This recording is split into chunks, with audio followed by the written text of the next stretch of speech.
জয় মা। শ্রী শ্রী মায়ের স্মৃতিকথা থেকে আমাদের পাঠ চলছে শ্রী সারদা মা ও মেয়ে, পৃষ্ঠা সংখ্যা 35 থেকে 38।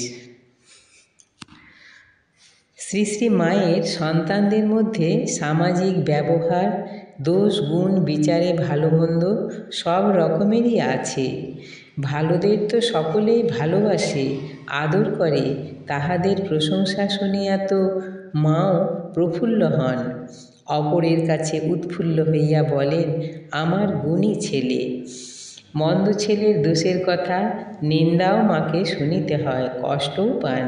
কিন্তু স্নেহ ভালোবাসা সকল সন্তানের উপরেই সর্বাবস্থায় সমানই থাকে। উহার বিন্দুমাত্র হ্রাস বা ব্যবহারে তারতম্য কেহ কখনো দেখে নাই। এই প্রসঙ্গে মনে পড়ে নবাসন নিবাসী জনৈক সন্তানের প্রতি মায়ের অপার স্নেহের কথা। মায়ের কৃপা প্রাপ্ত যুবকটি ভদ্র বংশজাত, শিক্ষিত, গুণবান। দুরদৃষ্টবশত তাহার পদস্খলন হইল। মায়ের উপর শ্রদ্ধাভক্তি ঠিকই আছে, পূর্বের মতো আসে যায়। অপর ভক্তেরা কিন্তু ইহা সহ্য করিতে পারেন না। তাহারা একদিন মাকে ধরিলেন, ভ্রষ্ট চরিত্র যুবককে যেন তিনি প্রশ্রয় না দেন, তাহার কাছে আসিতে নিষেধ করিয়া দেন। মা ছেলের জন্য খুব দুঃখ প্রকাশ করিলেন সত্য, কিন্তু ভক্তগণকে বলিলেন, আমি নিষেধ করিতে পারি না। মা হয়ে ছেলেকে এসো না বলা আমার মুখ দিয়ে বেরুবে না। সন্তানের আসা যাওয়া বন্ধ হইল না, মায়ের স্নেহ আদরও কমিল না। তবে ক্রমে ছেলের হৃদয়ে ইহারই ফলে মনে হয় অনুশোচনা বিবেকের উদয় হইয়াছিল। পুত্রকন্যাগণের প্রতি মায়ের হৃদয়ের টান স্বচক্ষে যাহা দেখিয়াছি তাহার বর্ণনা সাধ্যাতীত হইলেও কিঞ্চিৎ আভাস দিবার চেষ্টা করিতেছি।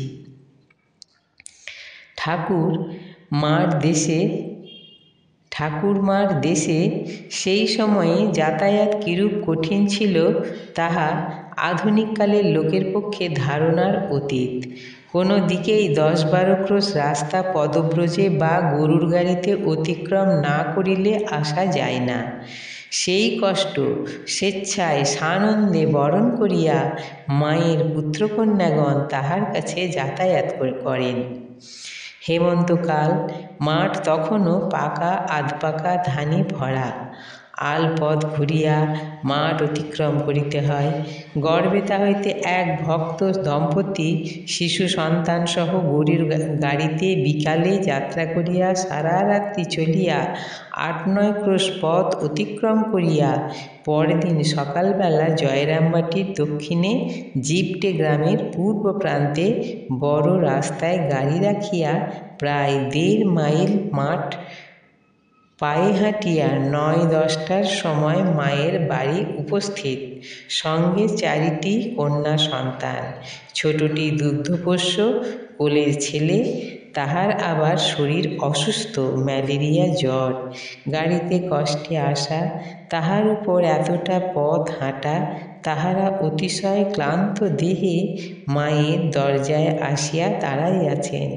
সম্পূর্ণ অপরিচিত স্থান, পথে লোককে জিজ্ঞাসা করিতে করিতে আসিয়াছেন। মায়ের বাড়ি পৌঁছাইয়াছেন সত্য, কিন্তু কাহাকেও তো চিনেন না, কিছুই জানেন না। কি করিবেন, কি বলিবেন, কোথায় বসিবেন বুঝিতে না পারিয়া হতভম্ব হইয়া চুপ করিয়া সংশয়াকুল চিত্তে দাঁড়াইয়া আছেন। মায়ের কথা শুনিয়াছেন, কত আশা বুকে লইয়া এত কষ্ট সহ্য করিয়া আসিয়াছেন। তাহাকে দর্শন করিবেন, কৃপা লাভ করিবেন। এখন কি হয় না হয়, কোথায় মা?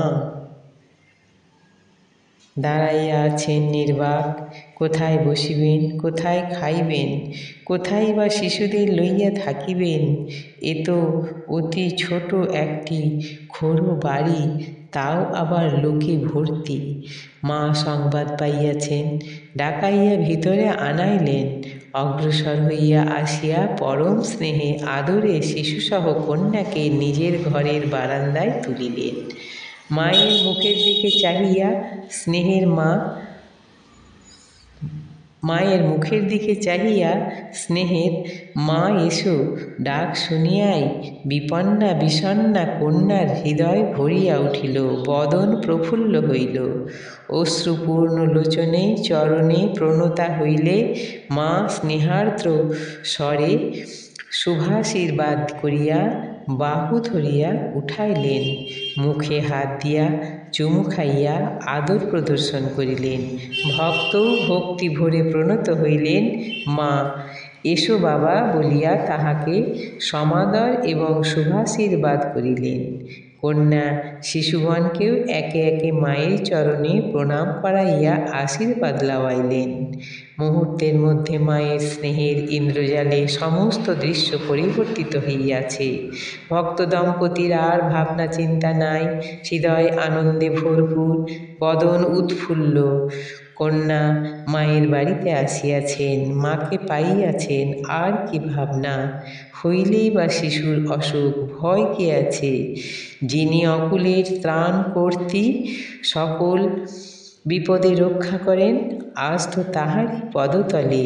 মা নিজের ঘরের বারান্দায় দরজার এক পাশে মাদুর বিছাইয়া দিলেন।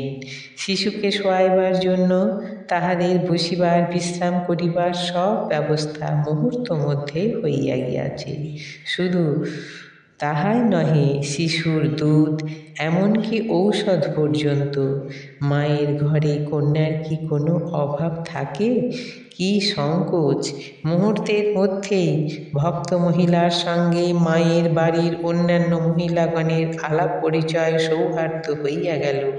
একটু পরেই দেখা গেল তিনি কলসি কাঁখে করিয়া অপর ভগিনীগণের সঙ্গে আনন্দে কথা বলিতে বলিতে স্নানে চলিয়াছেন পল্লীর প্রান্তদেশে বাড়ুজ্যে পুকুরে।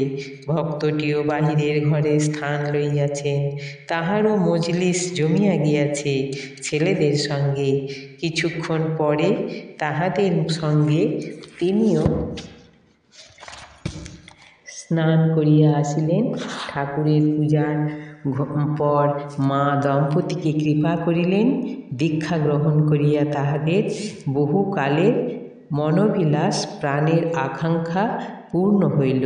মানব জন্ম সার্থক আজ। মা ছেলেদিগকে বারান্দায় বসাইয়া স্বহস্তে পূজার প্রসাদ, ফল, মিষ্টি, মুড়ি, জলখাবার খাওয়াইলেন। তারপর কন্যাগণসহ নিজেও কিঞ্চিৎ জলযোগ করিলেন। আজ এই পর্যন্ত। জয় মা।